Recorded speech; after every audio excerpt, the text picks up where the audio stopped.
tundus justkui võrreldes nüüd selle esimese mänguga, et sellist ärakukkumist ilmselgelt ei olnud. Jäite küll pigem ütleme üks tagaaja rolli, aga ilmselgelt sellist ärakukkumist ei olnud ja hoidsite ikkagi just hammastaja kinni, aga mis sinu mõtete ja tunnete järgi, kuidas tunned, et mis puudu jäi lõpuks?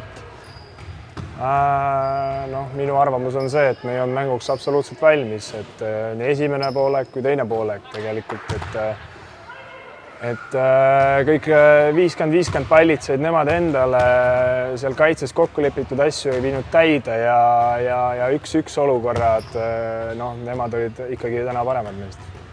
Tõesti, selles mõttes, kui seda mainid, siis tegelikult peab tunnistama, et siit kõrvalt vaadates tundus sama, et kuidagi seda tahtmist täna tundus, et Pärnul oli rohkem, me jäime kuidagi natukene igas olukorras alla ja ma ei tea, kui ma lisan siia juurde veel üks võib-olla siit endal kõrvalt vaadates tundus, et kas see visketabavus, vaba visked, kuhu võis äkki jääda päris palju kinni täna või kuidas sa selle kommenteerid?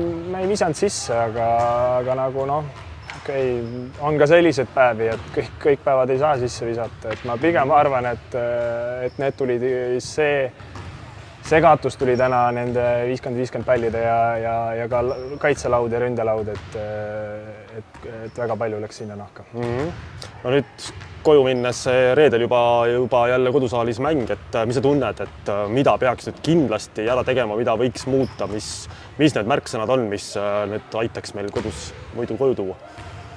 Nüüd tuleb homme tiimiga video üle vaadata, peatreener ja abitreener kindlasti annavad meile mingeid mõtteid ja vaatame enda vead üle ja siit on ainult edasi minna, et reedel kindlasti olema paremad. Ikkagi võitama minna muidugi, sest et võib-olla fännide seisukohalt teisest küljest jällegi, eks ole, seeria läheb põnevamaks. Aga ühesõnaga aitäh sulle ja siis Raplas kütame jälle täie hooga ja võitleme edasi. Midagi pole veel otsustatud. Loomulikult. Ja, aitäh sulle.